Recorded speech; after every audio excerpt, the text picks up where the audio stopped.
guys, good morning guys. So now guys, uh, we have Ford Taurus 2021 model. So what I'm going to do is I will change the rear brake pad for this car. Okay, but now we will check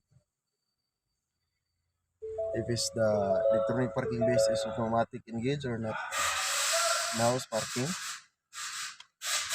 reverse, neutral, drive. Okay, and then manual.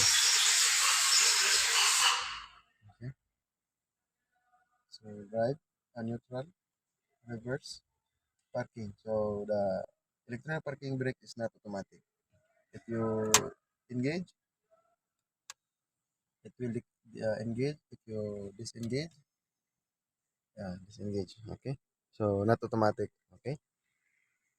Okay, so now guys, I already removed the rotor guys. I removed the rotor because need to machine shop. So it's better I remove the rotor first, and then I will show you. When removing the rotor, I know you know that. Okay, so now this is the position for the caliper. Now guys, I already removed the motor. Okay, so this motor guys is this in this side. Okay, so this motor guys is from this side, from here. Okay, so from here, where like this. Okay, so now we have two Allen 5 for this motor. You lose the Allen 5 and you can take this motor for the electronic parking brake. Okay, so now this is the procedure, because we need, so guys, some technician guys have a different idea. So we have three process for release the motor. First, you can use the scanner, release the motor. Okay, not remove, release to turn it back. Okay, and second, some technician use battery to work this motor to reverse position, so make it lose the shafting. But for me, it's easy. I remove the motor,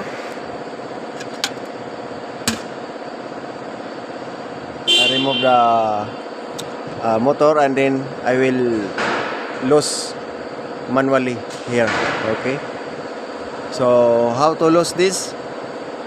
So now guys, I will show you. But before that, we have Allen also this side. This is 7, I think 7, because the 6 is loose and the 8 is not fixed. Okay, so I use this T45 star Allen. Okay, I use this T45. Okay, because we don't have 7 Allen. This is 7 Allen is for American style. Okay, American tools metric, but we don't have. So now I will show you. I need a star Allen to lose this shafting for the motor, so you can press the piston. So guys, now we have a summary. First, remove the motor. I teach you how to lose or release the piston for the electronic parking brake. Okay, so guys, if you remove the this is the wrongdoing guys. If you remove the brake pad, remove this caliper, and if you press the piston without losing the shafting, it can damage the motor guys. Okay, it can damage the motor. So now I'll teach you on how to release the piston for the electronic parking brake. Okay, so my procedure is I remove the motor.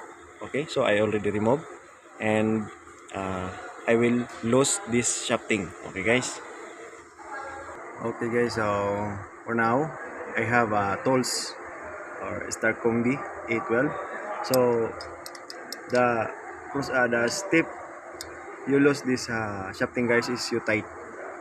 If you tight this shafting, the thread coming up, okay, so you can press the piston inside. Okay, so now you tight in the clockwise direction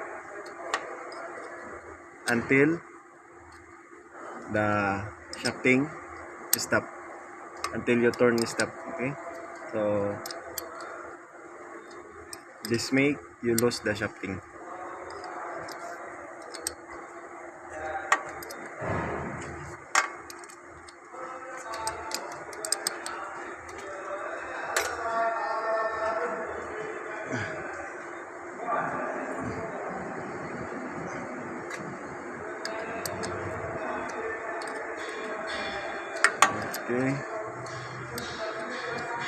Okay, so now guys, the shafting, see, stop.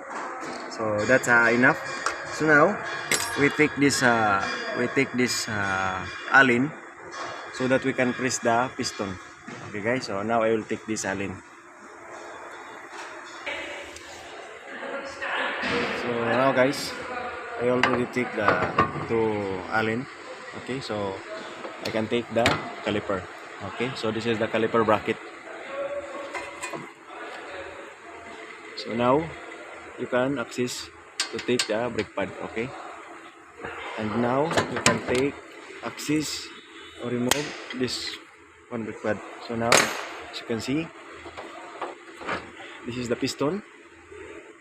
You see, have two dot or slot, so you can use a long nose to make a turn. But now, if you did not release the motor, you can use this. You can turn it, push and turn. Okay, but now it's easy. Okay, because we release the shafting for the motor. Now we can press direct. Okay, guys.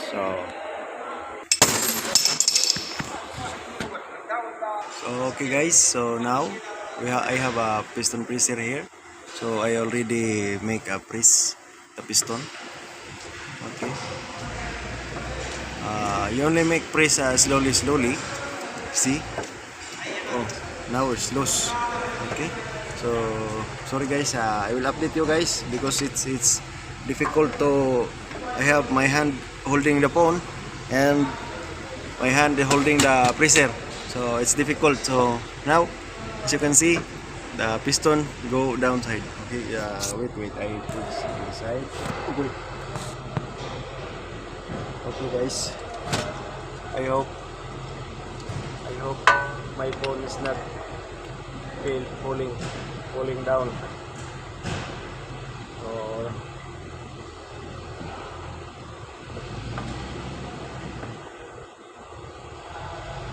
okay guys, yeah, as you can see. Okay, alright, so now the pressure stop. So it is enough. So it's meaning the piston is already pressed inside. Okay, so ramdaman na pala niya. Tatlong pisa na siya magano eh. Okay guys, so now see, the piston is already free. Okay, so it's easy.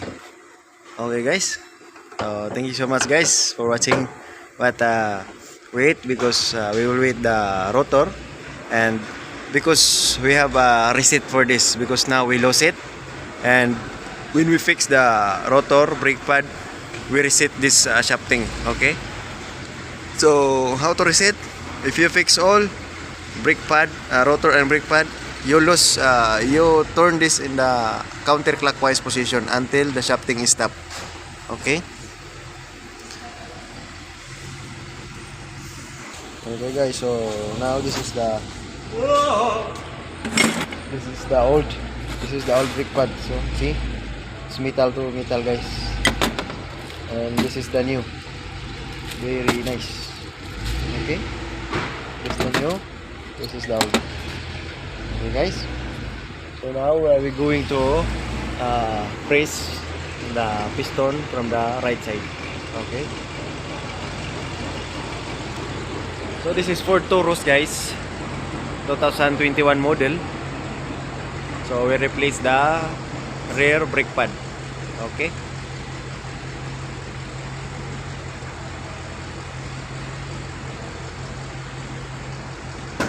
Okay, guys. So now, guys, I already fixed the brake pad.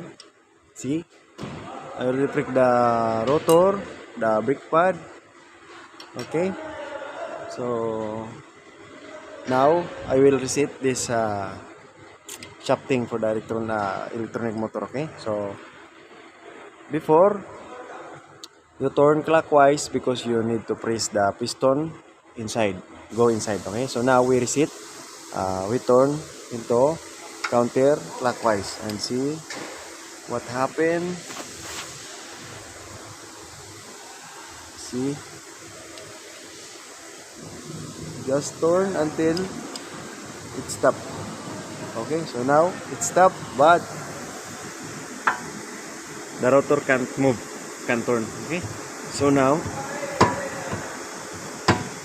what you're going to do after the shafting is stopped, you lose a very little. Okay, and now again. Okay, so now you can turn the rotor. Okay, guys. Okay, so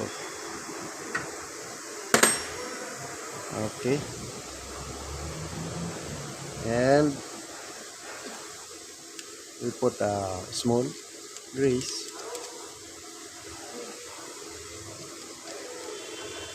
Okay.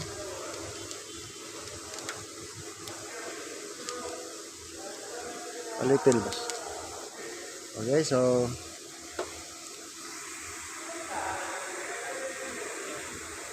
now I will fix the motor.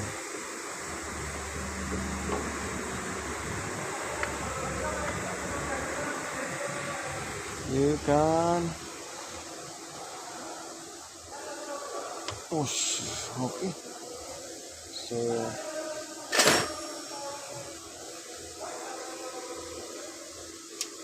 you can fix the Allen 5.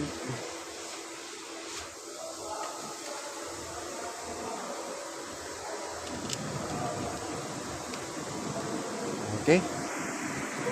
Okay, so now, guys, finish. I already put the cover. I already returned the cover for the caliper pin. Okay. So now it's good, and I will fix the tire. Okay. So it's already finished. Now the brake fluid in the good level or maximum. Okay. So no need to add, no need to change. Okay.